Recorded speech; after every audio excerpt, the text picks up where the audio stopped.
Hello student, welcome है आपका हमारे YouTube channel Uttarakhand education diary में। तो आज हमारी उत्तराखंड सामान्य अध्ययन के अंतर्गत क्लास 55 होगी, 55वीं क्लास। इसके पहले की क्लासें अगर आपने नहीं देखी हैं तो आप प्लेलिस्ट में जाके उन सभी क्लासों को देख सकते हैं। आपके लिए काफ़ी महत्वपूर्ण होंगी सभी क्लासें। आगामी आने वाले समय में जो उत्तराखंड के ग्रुप सी एग्ज़ाम होने वाले हैं उनके लिए काफ़ी महत्वपूर्ण क्लासें हैं, क्योंकि यह क्लासें जो सन 2000 से 2019 के बीच में उत्तराखंड में ग्रुप सी के एग्ज़ाम हुए हैं, उन्हीं से जो सामान्य अध्ययन के अंतर्गत प्रश्न पूछे गए हैं उन्हीं प्रश्नों की ये क्लास है। तो आपके लिए काफ़ी महत्वपूर्ण यह प्रश्न होंगे। आपका स्कोर क्या रहा कमेंट बॉक्स में ज़रूर बताइएगा। और आप अगर हमारे फेसबुक पेज से जुड़ना चाहते हैं या ग्रुप से जुड़ना चाहते हैं तो आपको दोनों का लिंक मिल जाएगा वहाँ हर लगातार कई सारे क्वेश्चंस उत्तराखंड से रिलेटेड या जीके से रिलेटेड लगातार रीजनिंग से संबंधित क्वेश्चंस अपलोड होते हैं। आपको काफ़ी हेल्पफुल होंगे। आप वहाँ पर अपने क्वेश्चंस को भी अपलोड कर सकते हैं।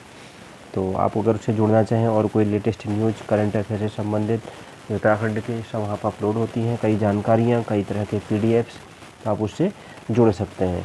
तो चलिए शुरू करते हैं आज की क्लास को। तो हमारा पहला क्वेश्चन है, भारत में चीनी का कटोरा किसी राज्य को कहा जाता है?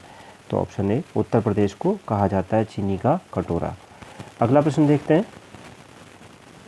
Question number 2। दूसरा प्रश्न है, किस राज्य का लिंगानुपात सबसे अधिक है? तो ऑप्शन सी केरल का। ऑप्शन सी इस प्रश्न का राइट आंसर हो जाएगा। अगला प्रश्न है, क्षेत्रफल की दृष्टि से सबसे बड़ा राज्य कौन है? दिए गए ऑप्शंस में से क्षेत्रफल की दृष्टि से सबसे बड़ा राज्य कौन है? Option D Rajasthan. Option D इस प्रश्न का राइट आंसर हो जाएगा। अगला प्रश्न है, रबड़ उत्पादन में देश का अग्रणी राज्य कौन है? तो रबड़ उत्पादन में देश का अग्रणी राज्य ऑप्शन बी केरल अग्रणी राज्य है। ऑप्शन बी इस प्रश्न का राइट आंसर होगा। अगला प्रश्न है, संघीय व्यवस्था का प्रावधान किस देश के संविधान से लिया गया है?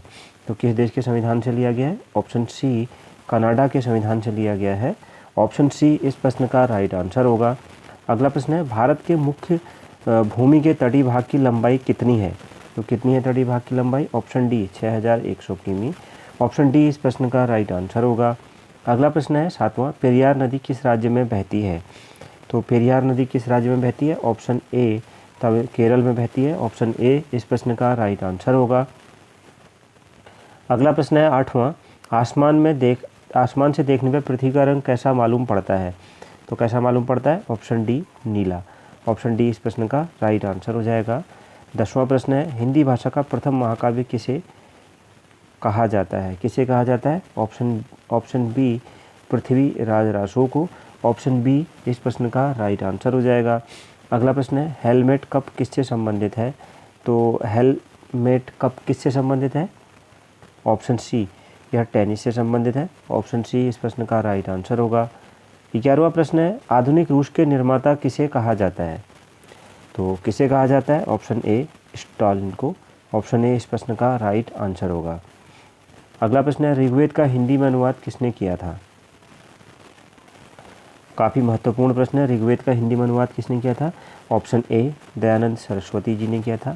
ऑप्शन ए इस प्रश्न का राइट आंसर होगा। दूसरा, आपने सुना होगा वेदों की ओर लौटो, जो नारा दिया था वह भी दयानंद सरस्वती जी ने ही दिया था। 13वां प्रश्न है, ICICI बैंक की स्थापना किस वर्ष हुई? तो ऑप्शन बी 1955 में हुई। ऑप्शन बी इस प्रश्न का राइट आंसर हो जाएगा। अगला प्रश्न है क्वेश्चन नंबर 14, बनिहाल दर्रा किस राज्य में स्थित है? तो बनिहाल दर्रा किस राज्य में स्थित है? ऑप्शन डी जम्मू कश्मीर में। ऑप्शन डी इस प्रश्न का राइट आंसर हो जाएगा। अगला प्रश्न है, जगन्नाथ मंदिर को किस वंश के शासक ने बनवाया था? तो जगन्नाथ मंदिर को किस वंश के शासक ने बनाया था? महत्वपूर्ण प्रश्न है। ऑप्शन डी गंग वंश के जो शासक थे उन्होंने बनाया था। ऑप्शन डी इस प्रश्न का राइट आंसर होगा। अगला प्रश्न देखते हैं 16वां प्रश्न। 16वां प्रश्न है, अभ्युदय समाचार पत्र का संबंध किससे है? तो किससे है? ऑप्शन ए मदन मोहन मालवीय जी से है। ऑप्शन ए इस प्रश्न का राइट आंसर हो जाएगा। अगला प्रश्न है, बुर्जिल दर्रा किस राज्य में स्थित है? तो प्रसिद्ध बुर्जिल दर्रा किस राज्य में स्थित है? ऑप्शन सी जम्मू कश्मीर में स्थित है। अगला प्रश्न है 18वां, क्राउन कांच का अपवर्तनांक कितना होता है? तो कितना होता है? Option C 1.52। ऑप्शन सी इस प्रश्न का राइट आंसर हो जाएगा। 19वां प्रश्न है, राजस्थान का हृदय किसे कहा जाता है? तो राजस्थान का हृदय किसे कहा जाता है? ऑप्शन बी अजमेर को कहा जाता है? ऑप्शन बी इस प्रश्न का राइट आंसर होगा। अगला प्रश्न है LIC की स्थापना किस वर्ष की गई? तो LIC की स्थापना किस वर्ष की गई थी? ऑप्शन सी 1956 में की गई थी। ऑप्शन सी इस प्रश्न का राइट आंसर हो जाएगा। अगला प्रश्न है भारत में पंचायती राज व्यवस्था सबसे पहले राजस्थान के किस जिला में शुरू किया गया? किस जिले में शुरू की गई थी? ऑप्शन ए नागौर जिले में। ऑप्शन ए इस प्रश्न का राइट आंसर हो जाएगा। अगला प्रश्न है अलकनंदा और मंदाकिनी का संगम का संबंध किस प्रयाग से है?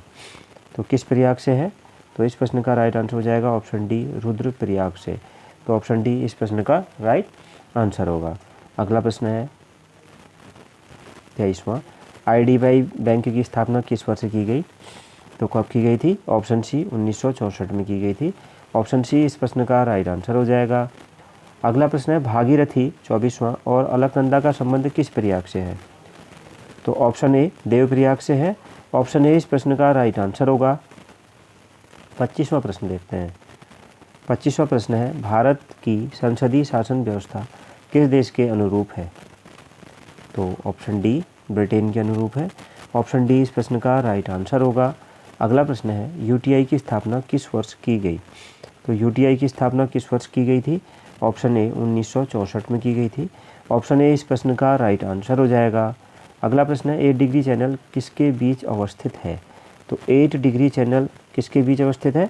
तो इस प्रश्न का राइट आंसर हो जाएगा ऑप्शन बी मालदीव व मिनिकॉय। ऑप्शन बी इस प्रश्न का राइट आंसर हो जाएगा। 28वां प्रश्न देखते हैं। 28वां प्रश्न है बोमडिल्ला दर्रा किस राज्य में है? तो किस राज्य में है? ऑप्शन सी अरुणाचल प्रदेश में बोमडिल्ला दर्रा है। ऑप्शन सी इस प्रश्न का राइट आंसर हो जाएगा। 29वां प्रश्न देखते हैं। 29वां प्रश्न भारतीय संविधान के किस अनुच्छेद को संविधान की आत्मा कहा जाता है? तो ऑप्शन ए अनुच्छेद 32 को संविधान की आत्मा कहा जाता है। अगला प्रश्न है पाक स्ट्रेट किनके बीच अवस्थित है? 30वां प्रश्न तो ऑप्शन डी तमिलनाडु व श्रीलंका के बीच में। ऑप्शन डी इस प्रश्न का राइट आंसर हो जाएगा। पाक स्ट्रेट इनके बीच में अवस्थित है। अगला प्रश्न है भारतीय स्वशासन समिति की स्थापना किस वर्ष की गई? तो किस वर्ष की गई थी? ऑप्शन बी 1905 में भारतीय स्वशासन समिति की स्थापना की गई थी। ऑप्शन बी इस प्रश्न का राइट आंसर हो जाएगा। अगला प्रश्न है धौली गंगा और अलकनंदा संगम का संबंध किस प्रयाग से है? तो किस प्रयाग से है? ऑप्शन सी विष्णु प्रयाग से है। अगला प्रश्न है 9 डिग्री चैनल किनके बीच अवस्थित है? तो 9 डिग्री चैनल किनके बीच अवस्थित है? ऑप्शन डी लक्षद्वीप व मिनिकॉय के बीच में। ऑप्शन डी इस प्रश्न का राइट आंसर हो जाएगा। अगला प्रश्न है हिरोशिमा पर पहला परमाणु बम विस्फोट कब हुआ था? तो कब हुआ था पहला परमाणु बम विस्फोट? ऑप्शन ए 6 अगस्त 1945 को। ऑप्शन ए इस प्रश्न का राइट आंसर हो जाएगा। अगला प्रश्न है शिपकिला दर्रा किस राज्य में है? तो शिपकिला दर्रा किस राज्य में है? तो इस प्रश्न का राइट आंसर क्या हो जाएगा? ऑप्शन डी हिमाचल प्रदेश में है। ऑप्शन डी इस प्रश्न का राइट आंसर होगा। अगला प्रश्न है अलकनंदा और पिंडार का संगम का संबंध किस प्रयाग से है? 36वां प्रश्न तो ऑप्शन सी कर्णप्रयाग से है। ऑप्शन सी इस प्रश्न का राइट आंसर होगा। अगला प्रश्न है 10 डिग्री चैनल किनके बीच अवस्थित है? तो 10 डिग्री चैनल किनके बीच अवस्थित है? ऑप्शन बी अंडमान व निकोबार के मध्य। ऑप्शन बी इस प्रश्न का राइट आंसर होगा। अगला प्रश्न है मुगल काल के किस चित्रकार को पूर्व का राफेल कहा जाता था? तो मुगल काल का के किस चित्रकार को कहा जाता था? तो इस प्रश्न का राइट आंसर क्या हो जाएगा? ऑप्शन ए बिहजात को। ऑप्शन ए इस प्रश्न का राइट आंसर हो जाएगा। किसको कहा जाता था? बिहजात को। ऑप्शन ए राइट होगा। अगला प्रश्न है नीति दर्रा भारत के किस राज्य में स्थित है? तो नीति दर्रा भारत के किस राज्य में स्थित है? ऑप्शन डी हमारे उत्तराखंड में स्थित है। अगला प्रश्न है 40वां और आज की क्लास का आखिरी प्रश्न है विश्व पर्यावरण संरक्षण दिवस कब मनाया जाता है? तो ऑप्शन डी 26 नवंबर को मनाया जाता है। तो ये थी हमारी आज की क्लास। आपका स्कोर क्या रहा कमेंट बॉक्स में ज़रूर बताइएगा। मिलते हैं नेक्स्ट क्लास में। Thank you very much.